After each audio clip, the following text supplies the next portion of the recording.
Hi mga kabisdak, good afternoon. So andito kami ni Gian ngayon sa park. Isa tong playground para sa mga bata. So ito si Gian kumakain ng burger. So medyo okay naman yung condition niya ngayon. At bumalik na yung sigla niya. Ito nga kumakain. At tapos nag-request siya kanina na pupunta daw dito kami sa park. Kaya andito kami ngayon. Pero in-avoid pa rin namin mga kabisdak na pumunta sa matataong lugar kasi nga sa, sa coronavirus, COVID-19. So pasyal-pasyal lang kami ngayon dito. Try inom ba? Ang pangsabon.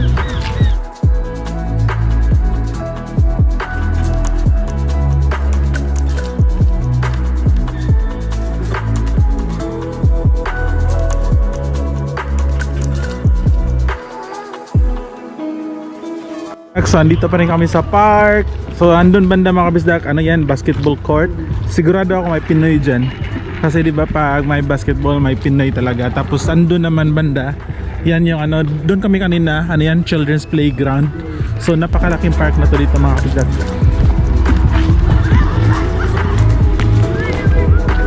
So andun yung basketball court. Ito may cricket. Tapos ito buong park. Good evening mga kabisdak. So dito na kami sa bahay. Galing kami ng park kanina. Ngayon nagluluto ako ng so pritong tilapia na naman yung ulam namin mga kabisdak. Yung bili ko dito is mga $12 yung dalawang piraso. Tapos naisip ko pala mga kabisdak na gusto ko i-share sa inyo kung ano na ba yung status ng TFC. Yung sa ABS-CBN, yung The Filipino Channel. Kasi di ba wala nang ABS-CBN ngayon, shutdown na. So yung question, meron pa bang TFC sa abroad, sa ibang bansa? So, kami kasi mga kabisdak, meron kaming subscription sa TFC. So, nag-subscribe kami sa TFC. Yung bayad namin is, magkano yun, Beb? 25. So, yung bayad namin per month is $25 para sa subscription namin sa TFC.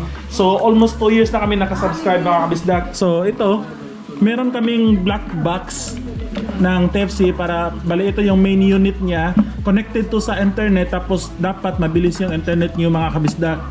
Tapos ito, connected siya sa TFC ngayon. So yung kasagutan mga kabisdak, meron pa ang TFC, pero medyo pangit na mga kabisdak kasi konti na lang yung mga palabas. Halimbawa, yung teleserye, wala na yung mga teleserye mga kabisdak, mostly wala na talaga, mga 80 to 90% na wala na yung teleserye nila, tinapos na. Wala na mga update, wala na mga episode. Yung napansin namin, yung A Soldier's Heart na lang, yung kay Gerald Anderson.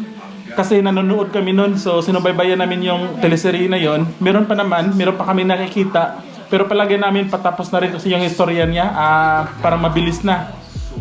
And then, mostly, yung mga movies, yung mga ABS-CBN movies, yung Katniel, basta yung mga movies na pagmamay-ari ng ABS-CBN, andyan pa. Tapos yung news nila, yung TV Patrol, Rated K, Magandang Buhay, andito pa rin mga kabisdak, meron pa silang update. Tapos yung news pala nila mga kabisdak, yung kay Noli De Castro, meron ng social media na tatak, so mga vlogger na din sila mga kabisdak. So nag-YouTube na din tong mga to. So yung nag-shutdown yung ABS-CBN mga kabisdak, try naming tinawagan yung ABS-CBN dito sa Australia. Sabi namin gusto namin ipaputol yung subscription kasi di ba wala na. So tumanggi silang putulin. Hindi naman tumanggi, pero sabi nila kailangan namin magbayad ng $300 para lang putulin. Sabi ko pa, bakit ang laki, di ba? Wala nang TFC.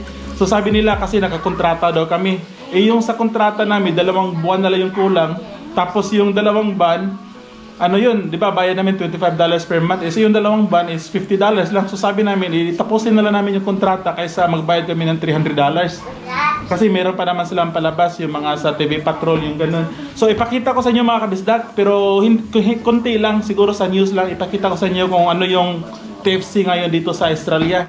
So bali mga kabisdak, ito yung homepage ng TFC. So pagbukas mo ng box ng TFC, ito yung makikita mo. So ito yung mga option nila. Ang daming option nila mga kabisdak. Mayroong mga movie, live stream. Ito yun, nag-YouTube na kasi sila bago to. May news, ABS-CBN, TFC, ABS, bla bla bla. So meron pa yan dito, pababa. Pero yung ipapakita ko lang sa inyo is yung sa TFC lang. Ito, kasi ito lang yung may access kami mga kabisdak. Dito lang kami nakasubscribe. So piliin natin yung TFC. Pag na-press nyo ng TFC, ito yung next page. So meron silang live pero wala talagang live, wala na silang live mga kabisdak. Dati meron silang mga live talaga. Ay try nga natin. Meron pa naman palabas. Pero iwan ko anong palabas ng mga kabisdak. Balik na tayo kasi di naman tayo nanonood niyan. So parang yan siguro yung mga episode nila sa Pilipinas ngayon. Tapos videos on demand, ito yung mga palabas nila na pwede mong i-replay. Tapos it's Showtime na live feed. Tapos ito lang yung mostly ito yung ginagamit namin mga kabisdak, yung videos on demand. So kung i-click mo yan, ito yung palabas lahat ng ABS-CBN. So dati ang daming access nito mga kabisdak. So meron talaga sila. So halimbawa ito may movies on TFC, pwede mo i-click yan. So marami silang movies dito, drama, comedy, romance, halimbawa romance. So currently ito yung movies nila sa under yung romance. So maraming option. Pero yun nga, movies, mostly movies na lang talaga. So halimbawa mga kabisdaka, so i-access natin yung sa news, yung sa TV Patrol. Gusto ko lang explain. So yung TV Patrol nila ngayon, bandila, meron pa rin silang episode mga kabisda, pero yun may nakalagay na social media.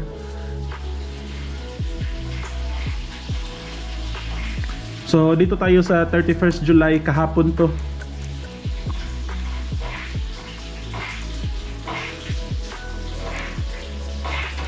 So halimbawa mga kabisdak, so kung nakikita nyo, yung TV Patrol nila mga kabisdak, meron ng marka dito, social media. Kasi sa YouTube na nila pinapalabas to, or di ba wala na silang franchise o yung license, kaya kunwari kunuhay yung may social media na nila pinapalabas, so parang vlogger or YouTuber na yung mga taga ABS-CBN or TV Patrol. So yun yung status ng TFC dito sa ibang bansa or sa Australia mga kabisdak. Meron pa naman TFC pero yun nga hindi na ganun kaganda talaga tulad ng dati, kasi yung teleserye wala na. Kami yung habol pa naman namin is yung teleserye talaga. So konti na lang. And ito, until 2 months na lang to at ipaputol na namin yung TFC subscription namin.